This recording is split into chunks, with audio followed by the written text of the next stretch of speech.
ಮಂಗಳೂರಿನಲ್ಲಿ ಗುಡ್ಡ ಕುಸಿತವಾಗಿ ಒಂದೇ ಕುಟುಂಬದ 3 ಸಾವನ್ನಪ್ಪಿದ್ರು. 2 ಮೊಮ್ಮಕ್ಕಳು, ಅಜ್ಜಿ ಸಾವನ್ನಪ್ಪಿದ್ದು, ಅವರ ಅಂತ್ಯಕ್ರಿಯೆ ಕೂಡ ಮುಗಿತು. ಈಗ ಮಕ್ಕಳ ಅಗಲಿಕೆಯ ಮಧ್ಯೆ 2 ಕಾಲನ್ನ ಕಳೆದುಕೊಂಡಿದ್ದಾರೆ ಅಶ್ವಿನಿ ಅನ್ನೋದು ಗೊತ್ತಾಗ್ತಾ ಇದೆ. ಕಾಲು ಸಂಪೂರ್ಣವಾಗಿ ಸ್ವಾಧೀನವನ್ನ ಕಳೆದುಕೊಂಡಂತಹ ಕಾರಣ ಶಸ್ತ್ರಚಿಕಿತ್ಸೆಗೆ ಒಳಪಡಿಸಲಾಗಿದೆ. ಶಸ್ತ್ರಚಿಕಿತ್ಸೆಯನ್ನು ನಡೆಸಿ 2 ಕಾಲನ್ನು ಕೂಡ ವೈದ್ಯರು ಕಟ್ ಮಾಡಿದ್ದಾರೆ ಅನ್ನೋದು ಗೊತ್ತಾಗ್ತಾ ಇದೆ. ಗಾಯಾಳು ಅಶ್ವಿನಿಯ 1 ಕಾಲಿನ ಪಾದದ ಭಾಗದಿಂದ ಕಟ್ ಮಾಡಲಾಗಿದೆ, ಮತ್ತೊಂದು ಪೂರ್ತಿ ಕಾಲನ್ನೇ ಕಟ್ ಮಾಡಿ ತೆಗೆದಿದ್ದಾರೆ ಶಸ್ತ್ರಚಿಕಿತ್ಸೆಯಲ್ಲಿ ಅನ್ನೋದು ಗೊತ್ತಾಗ್ತಿದೆ. ಸದ್ಯ ದೇರಳಕಟ್ಟೆಯ ಖಾಸಗಿ ಆಸ್ಪತ್ರೆಯಲ್ಲಿ ತಾಯಿ ಅಶ್ವಿನಿ ಅವರಿಗೆ ಚಿಕಿತ್ಸೆಯನ್ನು ಮುಂದುವರಿಸಿರುವಂಥದ್ದು. ನಿನ್ನೆ ಅಶ್ವಿನಿ ಅವರು ಅವಶೇಷಗಳಡಿಯಲ್ಲಿ ಸಿಲುಕಿಕೊಂಡಿದ್ರು, ತನ್ನಿಬ್ಬರು ಮಕ್ಕಳನ್ನು ರಕ್ಷಣೆ ಮಾಡಿದರು.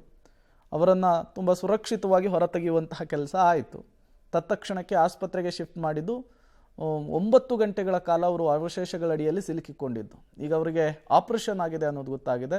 2 ಕಾಲುಗಳನ್ನು ಕೂಡ ಕಟ್ ಮಾಡಿದ್ದಾರೆ ಅನ್ನೋದು ಗೊತ್ತಾಗ್ತಾ ಇರುವಂಥದ್ದು. ಚಿಕಿತ್ಸೆಯನ್ನು ಈಗ ಆಸ್ಪತ್ರೆಯಲ್ಲಿ ಮುಂದುವರಿಸಲಾಗಿದೆ.